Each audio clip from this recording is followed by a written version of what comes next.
Hola, hola, hola, ¿cómo va? Aquí estamos, Cámara de Diputados desde el recinto, para pensar juntos en voz alta con la cabeza y el corazón. Hoy con la diputada Mónica Pizzi. Hola, Mónica, muchas gracias. Hola, Horacio. ¿Cómo va la vida? Bueno, será un ida y vuelta para poder conocernos un poco más. ¿Dónde te sentás aquí? Justo frente al estrado del presidente, por ahí, por el medio. En otras oportunidades... Perdón, me siento prácticamente detrás de Espert y adelante del Caño. Bueno. Y de Milei. Yo digo, ya ha tenido usted, diputada, otras actuaciones en otras legislaturas, en la provincia de Buenos Aires, por ejemplo. Sí. Digo, tener la representación de un montón de gente en voz no debe ser fácil, pero también te debe llenar de un montón de desafíos. Sí, es muy impresionante el tema del recinto, ¿no? Sí. Porque vos hablás de la representación y creo que acá es el lugar de la máxima representación del pueblo de la Argentina. Y no me olvido nunca la primera vez que vi el recinto, me impactó y me impresionó, y me impacta y me impresiona cada vez que vengo a la sesión. Y cuando te dan la palabra, porque antes que te den la palabra, te recorre en vos un pensamiento, una idea. La trabajaste, claro, en comisión con otros compañeros, compañeras, pero sos vos, tu pensamiento y tu palabra. Y saber que ese lugar lo estamos ocupando en representación de muchos y de muchas argentinas. Eso es un gran compromiso. Mira, yo fui senadora en la provincia de Buenos Aires y el Senado bonaerense, sobre todo, era un lugar, para ponerle una palabra antigua, pero muy gráfica, de la oligarquía, ¿no? Sí, de la provincia de Buenos Aires. Los que tenían el poder, sí, ahí estaban. Es más, si vos entrás al Senado vas a ver los retratos de todos los que fueron presidentes del mira, que Senado. son todos los hijos de la conquista del desierto. Exactamente, y esos apellidos. El gran genocidio. Claro. Entonces, cuando yo, que ese fue mi primer cargo, porque también he sido concejal por mi ciudad, ¿también? Por Avellaneda, pero eso fue después. O sea, ¿Qué camino? Mi primer cargo legislativo fue como senadora de la provincia de Buenos Aires. Y sentarme en esa banca, en ese Senado, donde se habían sentado tantos antes de esas características, realmente fue para mí muy, muy emocionante, porque si pudimos llegar los hijos de los trabajadores, claro, yo soy hija de trabajadores, a ese lugar, fue gracias, en mi caso, gracias al peronismo. Se llegó a decir en la provincia de Buenos Aires que la universidad ahí no podían entrar los hijos de los trabajadores. Bueno, pero Perón con la Universidad Obrera, que hoy es la UTN, permitió que los hijos de los trabajadores pudieran tener esa cosa aspiracional de ocupar los mismos lugares que ocupaban los hijos de los... No es fácil, digo, no es un denominador común, la palabra movilidad. Es decir, yo nací donde cada uno nació, me parieron, pero yo sé cuál es el horizonte, sobre todo si tenés una idea comunitaria. Sí, la movilidad social ascendente, ¿no? También fruto del peronismo, que nos hacía pensar que los hijos de los trabajadores también podíamos, y que los hijos de los obreros podían ir a la universidad, que las mujeres nos podíamos sentar en este lugar, que podíamos ser elegidas y ser elegidas. Tantas cosas que tenían que ver con esa movilidad social ascendente, romper techos donde antes solamente estaba reservado para un grupo, para una élite muy pequeña, ¿no? Así que creo que eso, por eso... Digo, en condición de ser humano, claro, pero de mujer y hija o nietos de trabajadores, ser representante de tu comunidad y ser, además, mujer. ¡Qué desafío! ¡Qué desafío! Me imagino a Mónica entrando a la primaria, a Mónica entrando a la secundaria, después en sus diferentes derroteros vocacionales, hacer lo propio. ¿Pero la tenías clara? ¿Qué querías? Ahora es mucho más fácil, digamos, que a las que vinieron a las generaciones anteriores les ha costado mucho más que a nosotras. Lo que pasa es que las mujeres que nacimos ya con un documento de identidad, nos parece que eso es natural, pero antes de Eva, no, las mujeres no tenían documento de identidad antes del voto femenino, ¿no? Entonces yo creo, y no pasaron tantos años, no. O sea, no es que estamos hablando de 300 años. Entonces, para las generaciones que nacimos a la democracia ya con más derechos y todo, nos resulta más fácil. De todos modos, en los últimos años hubo un salto cualitativo en el... Cualitativo. Sí, enorme, ¿no? Enorme. Vos compartís un espacio de opinión, un espacio de debate, un espacio de trabajo. Sí. Y ves que es más o menos parejo. Más o menos, igual falta mucho. Más o menos, sí. más o menos. Sí, igual falta mucho. Más o menos. Pero digo, en los comienzos eran solo varones. Sí. Y vos estabas ahí en medio de ese océano. No, bueno, y sobre todo con el tema del Senado siempre fue un reducto más masculino que, más masculino, que la Cámara de Diputados. Yo recuerdo cuando la hoy secretaria legal y técnica de la presidencia, Vilma Ibarra, era senadora, estaba embarazada y siempre me quedó eso, porque fue muy gráfico. No había licencia por maternidad en el Senado porque, claro, no había mujeres, ¿no? Entonces, no habían pensado en no lo habían pensado. Y ahora, igual, recorrimos un largo camino, como decía la famosa publicidad, pero hay pocas presidentas de bloques, hay pocas autoridades en la Cámara, todavía hay espacios que están costando, pero es un camino que no tiene retorno, no es un camino de ida. ¿Y por qué te gusta la política? Como instrumento, me gustó siempre, me gustó eso de conciliar posiciones, tener capacidad de escucha. ¿Es muy difícil ponerse de acuerdo? Siempre se necesitan de dos, ¿no? Cuando acá se tardó un rato, en este año 5 meses para ponerse de acuerdo. Sí, porque me parece que nos está poniendo el foco en cosas realmente que superen la grieta. Estamos todavía muy peleando en el tema de la grieta para ver quién saca una ventaja sobre la otra fuerza, pero hay temas, Horacio, que nos empiezan a encontrar unidos pensando en la gente, ¿no? Uno de esos temas es alquileres, por ejemplo, porque es transversal. El tema alquileres no es de un patrimonio de una fuerza política. Que tiene la casita y el que se la quiere alquilar. Sí, y además no es patrimonio de una fuerza política. En realidad es una preocupación y un problema grave del acceso a la vivienda que tienen los votantes de Cambiemos como los votantes de Frente Todos. Entonces, ahí yo creo que encontramos algo, un denominador común para ponernos de acuerdo en eso, ¿no? También el tema de las enfermedades virales, el otro día se trató, se convirtió en ley porque ya venía con media sanción del Senado. Todo eso. Digo, un tema de salud, ¿por qué se vive cajoneando todo eso? Bueno, ojalá podamos estar a la altura de lo que la sociedad nos demanda y para lo que fuimos electos. Vos decías eso de cuando te sentás en la banca, a quién estás representando y para qué estás, ¿no? Creo que es un privilegio, en el buen sentido, estar en este lugar porque somos pocos, 257 sobre 45 millones. Entonces, realmente, si uno no le pone el corazón y no le pone la cabeza y no le pone todo lo que hay que poner... ¿Y vos vivís en tu barrio, en tu ciudad y podés caminar porque saben que no le haces trampas? Sí, nací en Avellaneda, vivo y creo que viviré hasta por siempre. Vive mi familia, viven mis afectos, viven mis hijos, mis vecinos, mis compañeros. No podés hacer trampa. No vivo en un barrio cerrado, me tocan el timbre, saben dónde vivo. De toda la vida. Y amigos de toda la vida, y vecinos de toda la vida. Yo digo, vos has hecho también de tu trabajo parlamentario una justicia que vos entendés que debe ser más justa. Contame un poco de ese derrotero. Bueno, el tema de lo que ahora está todo el mundo hablando del Consejo de la Magistratura, yo fui integrante del Consejo de la Magistratura de la provincia de Buenos Aires cuando fui senadora. Durante mi mandato de 4 años como senadora fui esos 4 años... Muy importante. Sí. Muy importante. Sí, sobre todo porque el Senado era un lugar muy exclusivo y muy elitista, ¿no? Habían pasado por el Senado los grandes terratenientes y los grandes dueños de las fortunas. Se perdonaban a sí mismos.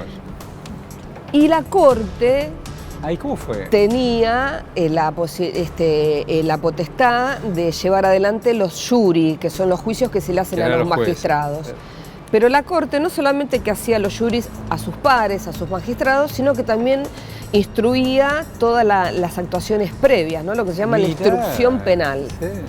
Cuando yo llego y soy por mi condición en ese momento, yo soy abogada y además soy doctora en ciencias políticas de posgrado. Ambas. Sí, pero por mi condición de abogada integro automáticamente el jury de enjuiciamiento de magistrados. Y un día vienen y me dicen, me traen, pero una pila así de este tamaño de un expediente que se iba a enjuiciar a un magistrado y me dicen, senadora, mañana a las 9 de la mañana en la Corte vamos a abrir este jury y esta es la instrucción. Entonces yo dije, algo anda mal primero. Claro. ¿Cómo la voy a tener yo ya toda armada, Claro. sin participar? ¿Qué me estás dando? Y además, ¿quién la instruye? La Corte. No puede ser juez y parte.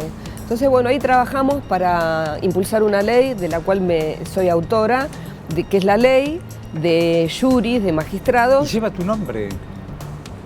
No, no se estilan en que todas las leyes lleven los nombres, mira. sobre todo las ¿Pero la leyes... pensaste y la escribiste vos? Sí. Después que vi eso dije, no, esto no, No es por está acá, mal. no es por acá. Y pusimos una secretaría de enjuiciamiento, de instrucción, muy bien. fuera de la Corte, Y aparte- que es la que está funcionando actualmente. ¿Y cómo ves estos días que pasan con el tema de la magistratura, los dos hombres de la Corte Suprema, uno de ellos se arroga la presidencia? ¿Cómo lo ves todo esto? Y yo creo que si vivimos en una república no lo tenemos que decir de la boca para afuera, ¿no? La república implica una división de poderes. Claro. Y una república funciona bien cuando hay límites, cuando hay control y cuando los poderes son independientes, Sí, claro. dentro obviamente, de todo lo que se pueda. ¿Y opinás que debieran ser más integrantes, que debiera haber mujeres? Sí, Ya de hecho no hay lo ninguna. hubo, ¿no es cierto? Hoy no hay ninguna, No hay sí, por ninguna, supuesto. claro. Hayton de La Nolasco Carmen Argibay, Carmen Argibay murió, falleció. Hayton de Nolasco Se se jubiló y quedaron los 4 actuales integrantes. Por supuesto que faltan mujeres y yo soy de la idea que tiene que ser más El ampliada. otro día me decía Rodríguez Sal, senador, que él piensa solamente en una corte solo con mujeres y que sea regional, con diferentes planteos nacionales. Bueno, habrá que cada uno escucharse. Sí, es que no solamente el tema de que sean mujeres, porque ser mujeres va a ser mejor. Claro. Creo que la mirada complementa, varón y mujer, ¿no? Creo que es una mirada complementaria. Cuando le pegas un vistazo a tu vida y que sean 100 años más y ves a la muchacha que tenía tantos sueños, ¿tenés sueños intactos todavía? Que la que entraba a la universidad para estudiar abogacía, la que estudió ciencias políticas, utopías, sueños. Vos sabés seguís teniendo? vos sabés que yo eso me lo pregunto muchas veces cuando... Pero ves, te estás peinando y dices, Sí, ¿qué pasó? porque viste que pasan cosas que por ahí dicen, Sí, bueno, pedí claro. un deseo, Sí, un claro. brindis o pasa algo. Sí, Entonces yo claro. sinceramente siento que me corresponde agradecer. Claro, muy Porque, bien. o sea, no es que no tenga sueños, siempre tengo, ¿no? Y sobre todo sueños colectivos, más a esta altura de mi vida soy una bendecida Sí, claro. en lo personal, con mi familia. Tengo sueños colectivos, pero agradezco Puede ser. porque, mira, te puedo contar una anécdota Es para muy, esto, muy este pequeña. encuentro es para que me llenes de anécdotas. Mira, yo era senadora y fui a una escuela en Avellaneda ¿Nombre de la escuela? a entregar unas banderas, ¿no? Ah, fuiste a entregar la escuela. Sí. Las banderas. Sí, fui a entregar unas banderas y a hacer una pequeña charla. Entonces eran chicos chiquitos de 4º grado. Entonces yo le contaba, o sea, que era senadora y que había hecho más o menos de qué se trataba. Entonces les empecé a preguntar a los chicos qué vocaciones tenían, qué querían hacer. Y cuando ya estaba terminando la charla, una niña muy chiquitita de 4º grado me agarra de la mano y me dice, yo cuando sea grande quiero ser senadora. Y sinceramente sentí una emoción muy grande porque cuando yo era chica no soñábamos en ser senadoras, diputadas, presidentas, juezas. Entonces, Te emocionás porque te acordás de los ojitos de esa nena. sí, pero fue tremendo. Entonces, qué lindo Claro, que podamos claro, despertar. que vos seas ese espejo. Sí. Claro. fue Pero muy también te replantea no hacer trampas. Porque si hay Totalmente. miles de pibes que también sienten que vos sos la referente, a algunos no les importa nada. Sí. algunas o algunas, como se Sí. dice ahora. Decime, y en el bar, mamá y papá, yo sé que hay griegos, españoles, hay de todo. Todos ellos vinieron a trabajar acá. Yo nací en un barrio de inmigrantes. Barrio de Mirada, Avellaneda, todo. Sí, sí. Todo eso, todo No el te olvides sur que ese. estábamos cerca del puerto de Oxud y Claro, había muchos. todo ese sur se llenó de inmigrantes y de mano de obra. Sí. Mano de Sí. obra. Mi mejor Pusieron amiga mucho de la cuerpo. infancia, ¿Cómo se la llama? polaca. ¿Cómo se llama? La polaca, La Graciela polaca, Chomix. claro. Chomix. Vino de lejos, ¿no? Claro. Sus padres, el padre León Chomix, ucraniano, y su madre, Mirá. Rosa, polaca. Yo comía varenikes en la casa, es decir, después por el otro lado teníamos alemanes, la Oma. Para mí se llamaba Oma de nombre, después me enteré que era abuela La Oma. abuela, claro. Enfrente Eva, yugoslava, Elenka, checoslovaca, los pescatori, que eran ¿Pero italianos. tienes cosas en la cabeza? Es que eran todos, nosotros crecimos con todos esos, con nuestros vecinos, los Córdoba, españoles, los de la panadería, es decir, Bueno. cada uno con su oficio. Pero algo pasó. Algo pasó. También una sociedad también, bueno, la dictadura ni hablar, pero hubo momentos de la Argentina que se fueron desarticulando en esto, no solo de la convivencia, sino cada uno se la propia. ¿Sentís eso? Sí, claro, perdimos la calle. A ver, yo jugaba en la calle. Acabas de mencionar 10 familias, Sí. que no eran solamente tus amiguitas o tus amiguitos. Estás hablando de familia, y detrás de esa familia había trabajadores Sí. y hacedores, y con otros recuerdos en sus cabezas. Voy a decir algo que por ahí me arrepienta decirlo, pero lo voy a decir. Me inspiras para decirlo. Muchas gracias. Cambió mucho la composición social también, entonces esos inmigrantes que vinieron a trabajar ya no vienen más a la Argentina. Y vinieron otros inmigrantes sí, a trabajar. Muchos a trabajar, pero yo creo que la cultura del trabajo con la que yo crecí... Se rompió el trabajo también sí, en la Argentina. Sí, La década del 90 no fue gratuita. sí. Es decir, todas las empresas del Estado se privatizaron, la mitad de la Argentina quedó sin trabajo, sí. y en el devenir de la vida hay más que están afuera que los que están adentro. Sí, eso del tema de la cultura del trabajo es fundamental, y también la conformación de las familias. Porque yo tuve la suerte y el privilegio de tener familia. crecer en una Mamá, familia. papá, Mamá, comíamos, papá, exactamente. Entonces había dos cosas que no se hacían en mi casa, ni faltar al trabajo ni faltar al colegio. Entonces hoy muchos chicos se salieron del sistema educativo, familias disfuncionales, Disfuncionales. sin papá, sin mamá, muchos criados por abuelos o por abuelas. Entonces, el tejido social, no quiero decir que es muy distinto, por eso te decía que por eso soy políticamente incorrecta en mi comparación, pero en realidad teníamos una sociedad que nos Te parecía que protegía, había más entramado. y había obligaciones, pero había derechos, pero había obligaciones. No faltar al colegio, no faltar al trabajo, estudiar. La movilidad social ascendente era fruto del esfuerzo, no era que Perón nos regaló, tomen, acá van a tener movilidad social ascendente. No, había que estudiar, había que trabajar, había que esforzarse, ¿sí? Entonces, bueno, yo crecí con ese mandato, tal vez por eso hice 2 carreras universitarias, porque era como... Hiciste 2 carreras, porque necesitabas conformarte y redirigir todas esas leyes para ver cómo jugaban en la política. Porque después fuiste a hacer ciencias políticas. Sí, primero hice Derecho porque... Estudiaste un montón. Sí, mucho. Y si puedo, voy a seguir estudiando. Bien, Sí.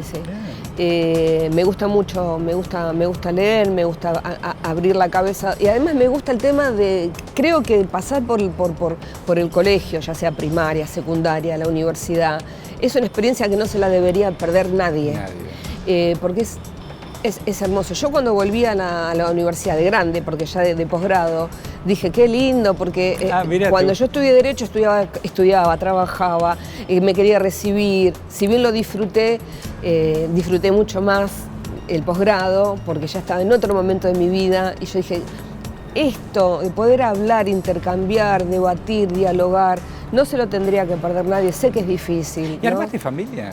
Sí, tengo marido y tengo 2 hijos divinos. ¿Qué edad tienen los pibes? Tengo hijos grandes. Tengo uno de 29, Luca, Y tengo uno de 21, Santino. Así que Santino es músico. Yo tengo hijos de 44, 43, de 20 y de 16. Mirá, qué lindo. Sí, soy un grande. Qué lindo, qué lindo. ¿Y cómo entendés eso de la familia y los hijos? ¿Cómo lo vivís? Bueno, ¿Sos muy mamá también? Sí. A ver, mamá culposa porque yo trabajé siempre y iba siempre a la escuela a las corridas cuando podía. Yo ya era legisladora cuando mis hijos eran chicos, entonces a veces no podía estar o llevarlos, subirlos a buscar. O quedarte un rato más. ¿Qué te dieron para estudiar? Y me pasaba ir a reuniones que no sabía de qué estaban hablando, si los chicos tenían que llevar algo por ahí me lo perdía porque... Y otras mamás me asistían. Entonces yo le decía, sobre todo al más grande, yo le decía, vos sos feliz con la mamá que tenés, porque viste que yo a veces no puedo venir, y él me decía, no hace falta que vengas porque vos estás. Cuando fue el tema que tenían que ir al viaje de egresados, claro, que ahí había reuniones, el más grande me decía, no vengas porque se pelean todo el tiempo, yo te cuento todo, cuando tenés que venir te aviso. Sí, pero para despedirlo estuviste y para recibirlo también. Siempre, tenemos un vínculo. ¿Y qué país soñas para tus hijos? Y para los hijos de los otros hijos. Ellos son chicos que aman mucho a la Argentina. Mira. Nunca se les pasó por la cabeza. No están en esa isla. No. Incluso yo tengo un amigo que tiene un emprendimiento. Mi hijo, Lucas, se recibió a los 22 años de abogado, hizo un posgrado en Italia. Poco de referente, ¿no? Sí. ¿El papá qué es? ¿También abogado o no? No. Entonces la referente fuiste vos. Sí, en ese sentido. Él quería ser filósofo. Yo le dije, primero estudia Derecho y después fíjate. El Derecho, ¿viste? Uno va a una cosa que sea más segura, como una herramienta. Con eso.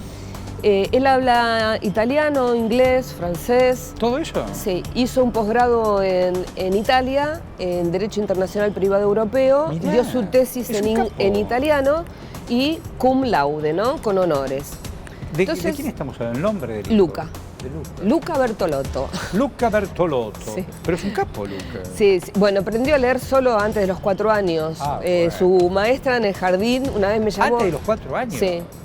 Cuando fue al jardín, su maestra me llamó asombrada y me dijo, mamita, ¿vos sabés que Luca está totalmente alfabetizado? ¿De qué me estás hablando? No sabía. Bueno, pero eso también le viene de mi papá, ¿no? Mi papá también aprendió a leer muy chiquito. Qué amores en las puntas, qué amores en las puntas. Y Luca, cuando yo vi las condiciones que tenía, que había hecho su posgrado y todo, estábamos hablando con un amigo que tiene un estudio en Toledo, en Madrid, y yo le decía, ¿por qué Luca podía ir con vos ahí a Toledo? Y hablaba y hablaba. Entonces, cuando terminó la reunión, Luca respetuosamente no me dijo nada, pero cuando se fue mi amigo me dijo, me dijo, yo no me quiero ir. Claro, no, está todo bien, embajadora, pero no conmigo. No, aman mucho la Argentina. ¿Y les gusta la política? ¿Están metidos? Sí, les gusta porque la vivieron desde siempre. En casa, ¿no? Se habla todo el tiempo. Mi marido es concejal, fue presidente del Consejo Deliberante de Avellaneda muchos años. Bueno. Y nada, ellos viven de elección en elección y fueron fiscales, lo que haga falta. Sí. Bertolotto, el Bertolotto entonces hoy es concejal. Bertolotto, sí. Y digo, hay un ideario. Vos estudiaste ciencias políticas, el mundo se maneja con ideas, a veces más fuertes que otras, más invasivas unas que otras. El peronismo ha hecho lo propio en el ideario. ¿Ves renovación? El otro día no sé con quién estaba hablando y me recordaba, por supuesto, la pelea de renovación y el menemato y qué sé yo. ¿Se necesita renovar? Después hablamos del frente, pero ¿se necesita renovar? Son cuestiones que siempre las pienso mucho, ¿no? Cuando decían que el kirchnerismo era el peronismo de este siglo, que Néstor era el Perón de estas generaciones nuevas. Son cosas que a mí se me disparan, ¿no? Porque una cosa es lo que está muy cristalizado en el tema de los afectos y de los recuerdos. Sí, el otro día, bueno, el sábado fue el cumpleaños de Eva. Y me pasaron un video que lo veo siempre y no deja de emocionarme, de unos compañeros ahí que son los peñeros, que le cantan que dicen tus privilegiados, ¿no? Que eran niños en el primer gobierno de Perón y ahora son hombres ya grandes. Claro. Hay una cuestión emocional en todo Total, eso, ¿no? Entonces total. uno tiene miedo de Eva es ser, eso. tiene miedo de Eva es traicionar eso, ¿no? Al plantear otras cosas, pero creo que es inexorable que se cambie, Tal porque cual. si Perón hoy hubiera estado vivo, hubiera estado en este mundo, Ya el que con volvió, este contexto. ya el que volvió no volvió es del distinto. 50. Sí, sí. Vamos a hacer una cosa, vamos a hacer apenas una pausa. Estábamos con la diputada Mónica Litsi. Interesante, ¿no? Vamos y venimos, dale.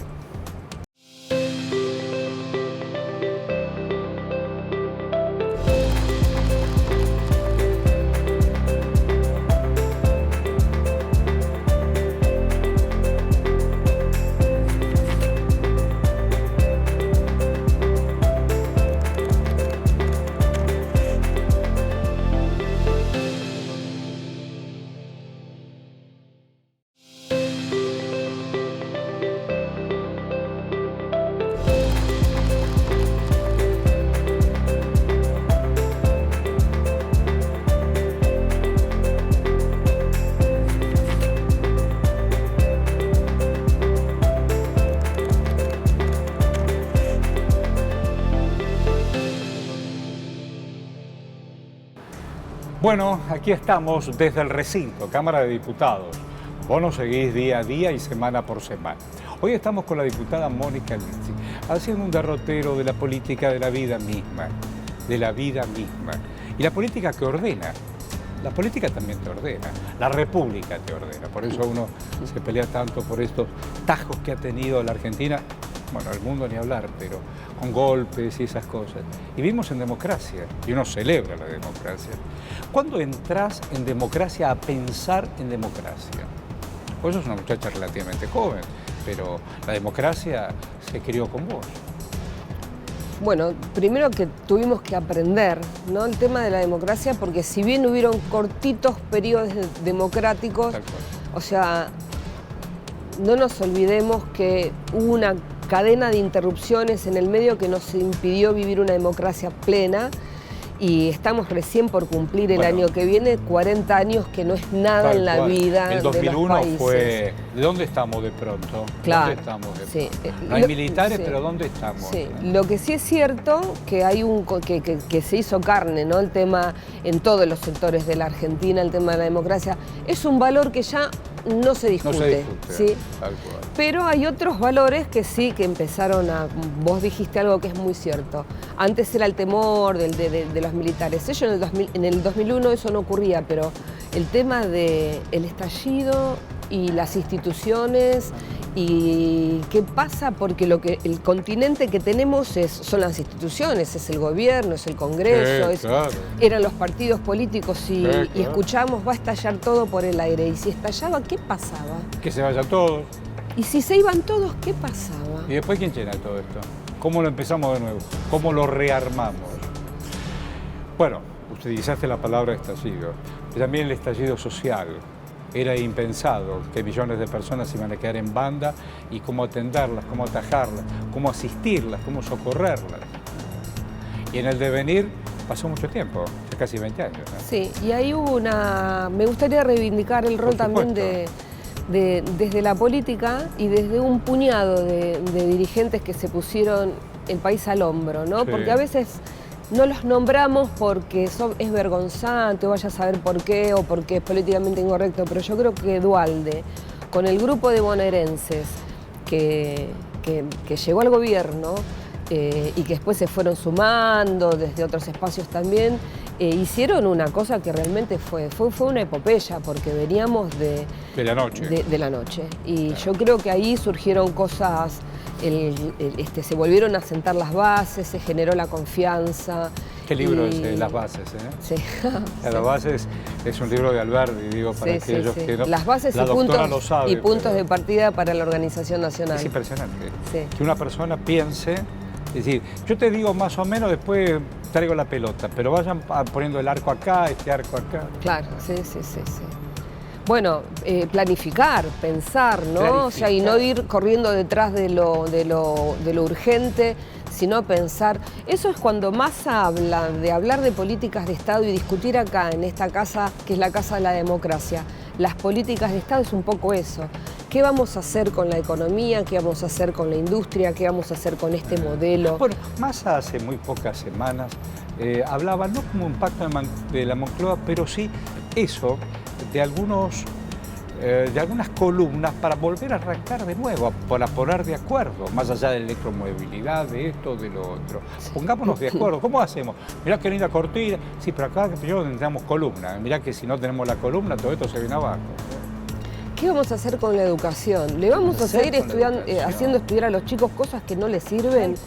Si los empleos que hoy conocemos dentro de 15, 20 años ya no van a existir y van a existir nuevos para los cuales tenemos que preparar a nuestros jóvenes. Las currículas de las universidades, de las escuelas secundarias. Más allá de si es gratuito o no es gratuito, eso yo creo que está absolutamente saldado. Pensemos en los contenidos, ¿no? Claro. Y además qué lejos que nos vamos quedando en el mundo. Bueno, mira, hoy discutíamos o debatíamos el tema recursos. Ahí veía como López Obrador, el presidente de México, dice, el litio va a ser nuestro. Y nosotros todavía estamos esperando, estaba pensando yo, más allá del litio que tenemos y vemos cómo le damos vuelta, ¿quién viene a poner plata en vaca muerta? Y a lo mejor ese petróleo ya no se va a usar más. Claro. ¿Entendés? Claro. Es decir, muchacho, mirá que el tren de la historia no te espera. Pasa. Claro, sí. Mira, con el tema de la educación, que a veces no garpa mucho políticamente, porque como que a la gente no es un tema de agenda, no tiene rating, ¿viste? Ahí está. Pero, por ejemplo, nosotros no estamos orientando vocaciones. Eso yo que te contaba de la nena que me dijo, yo quiero ser senadora. Hay que orientar vocaciones. Por ejemplo, en Estados Unidos, que me parece bien, tienen un sistema que van midiendo el rendimiento de los estudiantes y le dicen, bueno, mira, vos en matemática... Claro. Vocación no y tendencia, vocación, tendencia. Claro. Lo tuyo no es la matemática. ¿Qué te gustaría ser? Matemático. No, mira, si estudias sociales, por ahí te damos una ayuda. Por ahí. Entonces vas orientando. Entonces nosotros no estamos generando los profesionales que la Argentina necesita.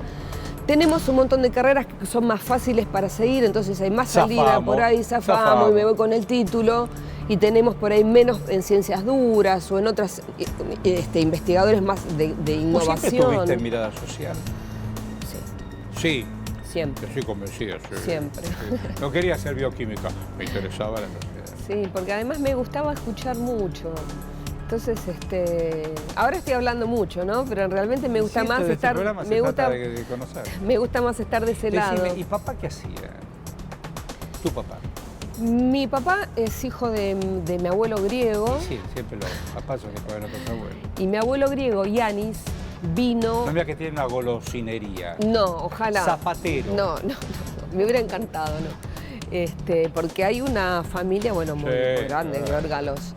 Laburantes, un montón. Mi abuelo vino, que era navegante, vino a trabajar a la Shell, que está en Campana. Sí, claro, que de toda la destilería y todo. Exactamente. Sí. Entonces él se radicó en Campana, mi abuelo griego. En Campana, ahí nacieron los hijos, nació mi papá. ¿Lo conociste a ese abuelo? Sí. ¿Sí? Sí, lo conocí. ¿Hablaba algo de español? Trabado. Claro, trabado, tiene muchas consonantes. Sí. Sí, navegante. Y tiene una pronunciación de las heces muy especial. Sí. Con mucha música. Y bueno, después mi papá, ya de más grande, se vino a Avellaneda. ¿De Campana vino a Avellaneda? Sí, y ahí trabajó hasta que se jubiló porque viste que antes se trabajaba, uno dejaba hasta la vida. Mi abuelo se terminó jubilando en la Shell y le dieron una medalla de oro por eso pasaba, su trayectoria. Y mi papá en una papelera, que es la papelera del Plata, que se terminó hasta el final de su vida. Maravilloso. Yo estuve en Japón en un intercambio con el Ministerio de Relaciones Exteriores para jóvenes líderes de Latinoamérica. Nos invitaron a conocer y nos llevaron a Nagoya, a Toyota. Y ellos son los que crearon para el mundo el sistema Just in Time, ¿no? Que cada uno va haciendo una partecita para montar el automóvil, pasan por una línea que nunca se detiene. Nunca se detiene, entonces uno pone un tornillo, otro pone y lo van armando, ¿no? Que eso también genera una cosa fea porque nadie ve el producto terminado. Tiempos modernos de Chaplin, ¿viste? Exactamente, sí. Bueno, hubo una alta tasa de suicidios también por esa cosa. ¿Qué hiciste durante toda tu vida? Exacto, no ver el trabajo terminado. Pero esas empresas como Siemens, tengo una hermana que vive en Alemania hace muchos años, está casada con un ingeniero de Siemens. Él, mi cuñado, se recibió y mientras estaba terminando ingeniería, Siemens ya lo había contratado. ¿Ya lo había contratado? Ya lo había contratado, le terminó de sostener sus últimos años en la carrera, ingeniero electrónico, empieza a trabajar en Siemens y se termina jubilando, retirando anticipadamente en Siemens. Entonces, antes ese modelo que era virtuoso, hoy ya no funciona más, porque vos a un chico le preguntás... Pero aparte de ese montaje ya no existe más. No, y además, ¿qué te enriquece? El conocer, cambiar. ¿Cuándo es el cumpleaños de tu...? Mañana, después, cuando terminamos, nos vamos a tomar algo. Pero ¿sabes qué es un disvalor hoy para alguien que va a buscar empleo? Un desvalor. Sí, porque si te dicen 10 años en la misma empresa, entonces como que se considera que el que va saltando, va cambiando, tiene más interés, va aprendiendo. Y además y los después jóvenes... me hablan de meritocracia, a mí no me gusta todo eso. Mira, los jóvenes, ¿sabés qué buscan, Horacio, laboralmente? Amenities, por ejemplo. Si en algún lugar, puede trabajar, le dan a igual salario, pero le dan una hora libre o le dan el almuerzo. Antes a nosotros éramos hijos de la cultura de un trabajo muy estricta. Pero hoy incluso hay un desvalor también de la recompensa del salario. A la juventud la subestiman en la recompensa del salario. Tienen que pelearla más. También la pelearon nuestros viejos, nuestros abuelos. Sí, los pasa salarios... que las leyes, ¿viste? Hay algunas leyes que se rompieron. Sí. Yo veo mucho esfuerzo, muchos jóvenes de estudiar mucho, de terminar las carreras y trabajar y... Ahí mencionaste a Massa. ¿Vos pertenecés al Frente Renovador de Massa? Sí. ¿Y por qué perteneces? Hay tantos frentes, ¿por qué? Primero porque a Massa lo conozco, a Sergio lo conozco desde hace muchos años. Muchos años. No el año pasado. No, cuando él tendría unos 23, 24 años. Mucho tiempo. Y siempre tuvo ese fuego sagrado, tuvo esa cosa que lo destacó. Además, como decía Roberto Arlt, la prepotencia del trabajo, ¿no? Claro. Él es un tractor y empuja. Y eso te entusiasma. Siempre. Más allá de las empatías en las coincidencias de futuro. Y cuando se armó el Frente Renovador en el 2013, me invitó a acompañarlo en la lista de... 2013, sí. Ahí se armó el Frente Renovador, que fue la elección que se ganó con el 44% de los votos. Y me acompañó, me invitó a acompañarlo y me dijo, pero mirá que la lista, claro, en ese momento él tenía una lista que muchos querían estar, ¿no? Porque ya venía, cotizaba bien el Frente Renovador en esa elección. Entonces tenía mucha disputa por los espacios y me dijo, no sé en qué lugar te puedo poner. Le dije, poneme donde vos quieras. Digo, tengo ganas de estar. Y así fue.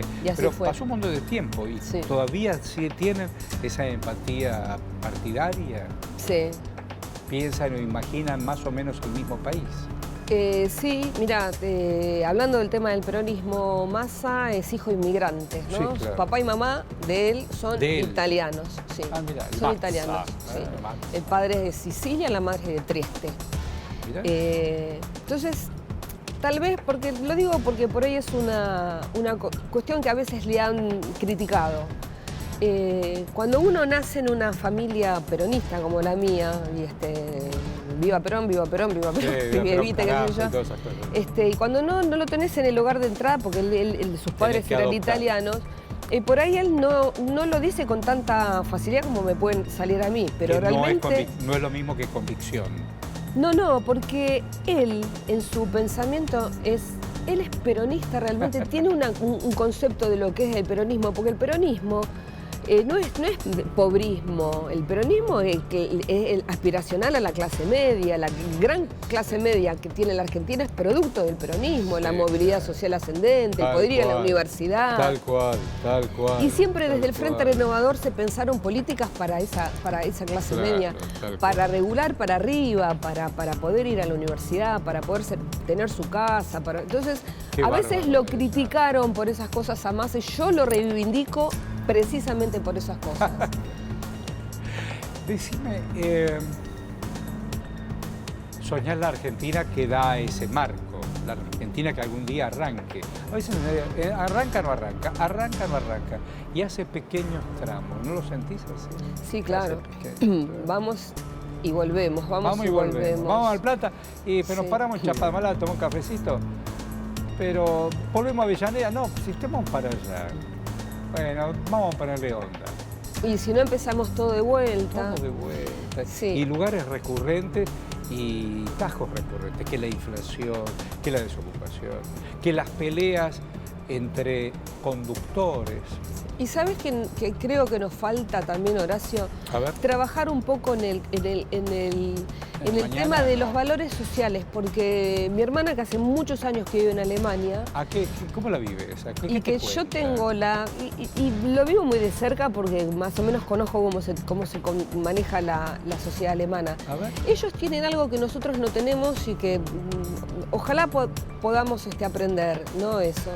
Tienen algo que yo lo llamo control social. Todos cuidan lo que es de todos, ¿sí? Todos cuidan lo que es. Por ejemplo, sería maravilloso.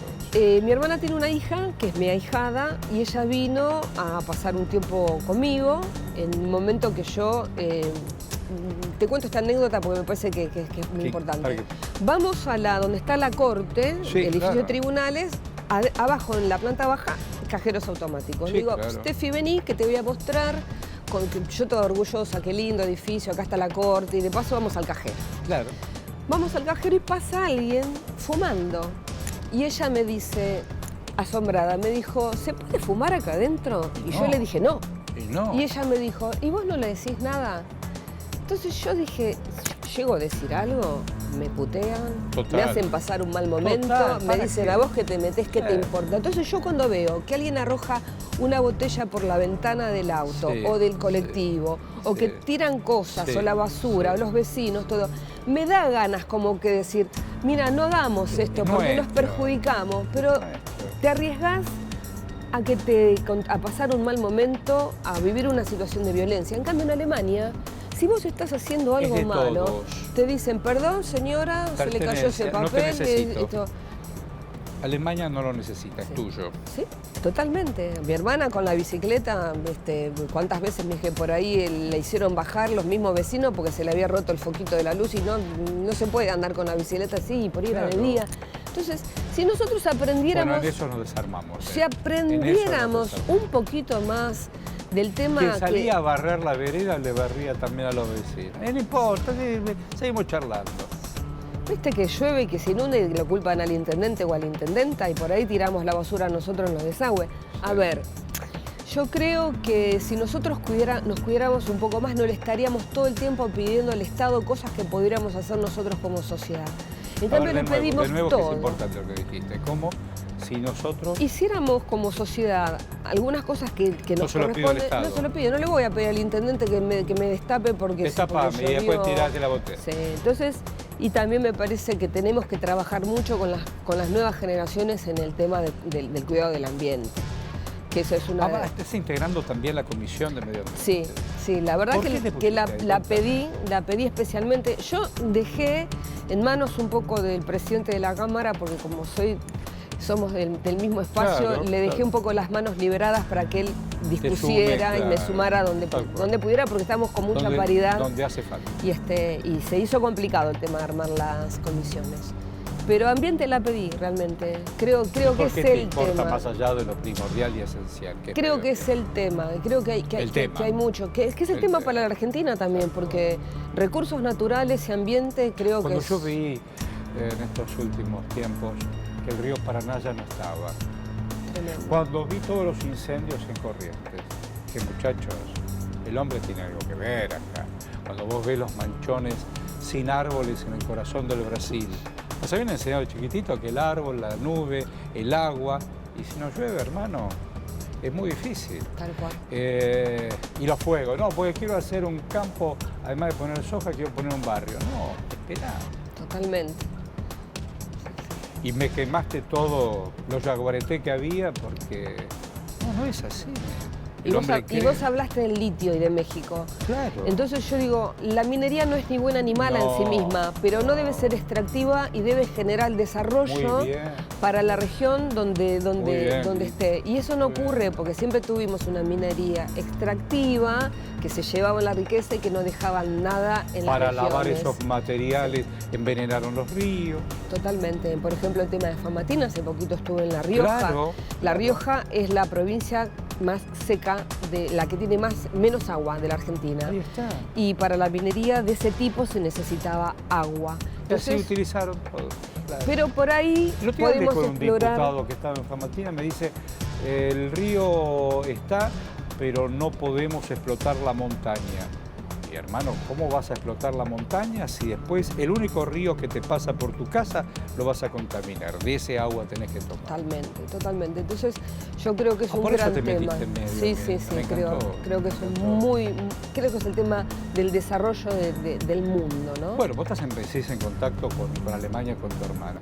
Es el tema en el planeta, más allá que hay guerra y esas cosas, pero el tema esencial, bueno, la guerra del agua. Sí, también. ¿Cuántas décadas fue la guerra del petróleo? Ya no necesitamos más petróleo, queremos agua. Sí, totalmente. ¿Conocés la Argentina? ¿La caminaste? Poco. No, mucho, pero mucho. No te puedo decir que la conozco porque hay mucho para conocer. Sí, me parece divina, ¿no? Divina, mucho. Me encanta la montaña particularmente. ¿Te gusta más la montaña? Mucho, sí, me parece súper energética y y me parece un milagro ver la cordillera y ver las quebradas y la belleza, lo que es Mendoza, lo que es Cafayate, lo que es la Angostura, lo que es la Patagonia. Sí, realmente es muy bella. Sos una mujer de fe. Sí. Sos una mujer de fe. Acá, perdón, en Pasos Perdidos está la Virgencita, que hoy no pasé a verla, pero ahora cuando me voy la... ¿Haces una escala? Sí, siempre. ¿Y agradeces? ¿Qué haces? ¿Agradecés? ¿Pedís? ¿Qué haces? Sí, agradezco. Agradezco, porque han ocurrido cosas en mi vida que tienen que ver con los milagros, porque alguien dijo que es más fácil decir los milagros no existen que verlos, ¿no? Cuando están.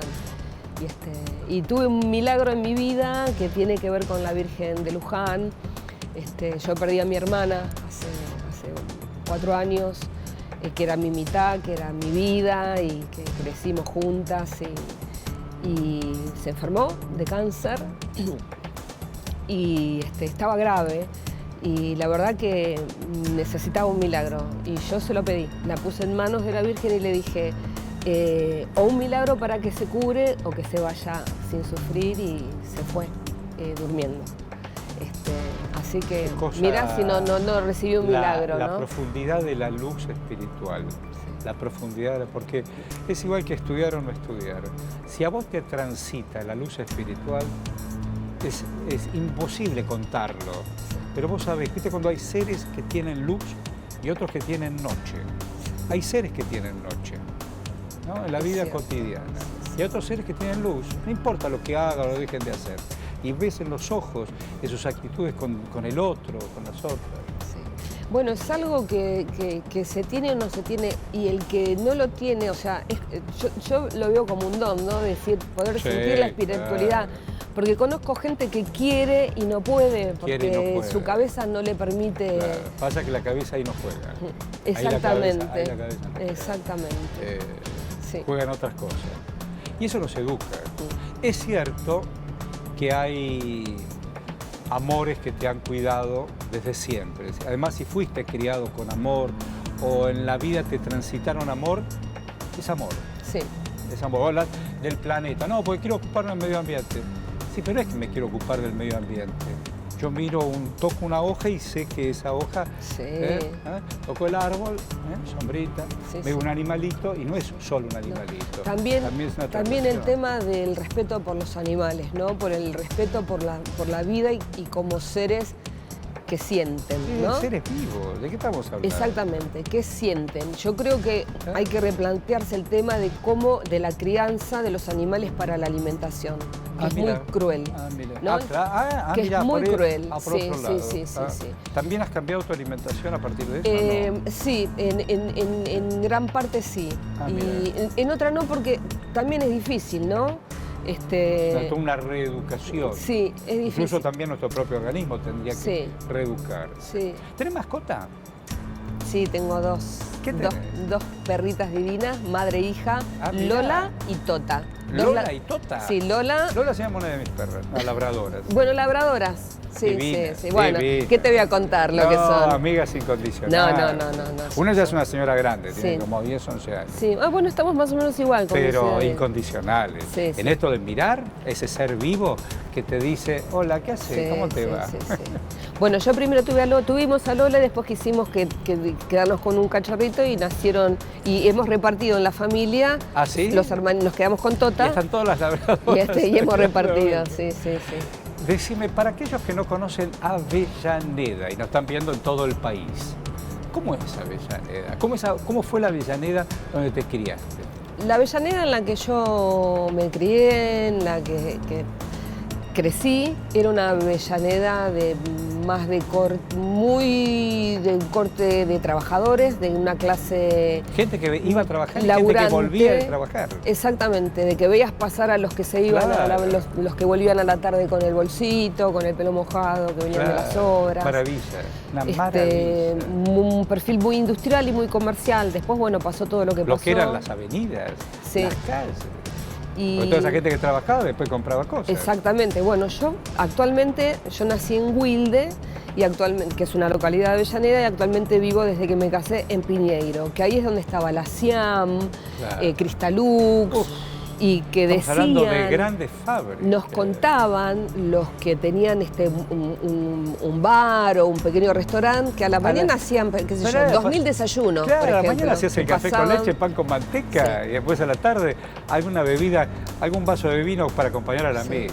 Y yo te nombré dos empresas emblemáticas y Sí, te voy a nombrar sí. una tercera, que es Astillero Sanim, Claro. que cuando yo fui senadora fui autora de la ley de recuperación para las cooperativas de los trabajadores de esas empresas porque se habían quebrado.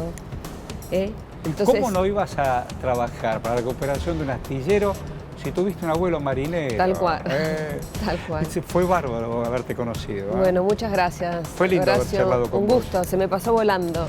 Y yo creo que a ustedes también, la vida de cada uno y cada una de este mundo maravilloso que es la Cámara de Diputados, donde se parla el Parlamento, pensando un proyecto que se llama País Argentina. Hasta la próxima, gracias.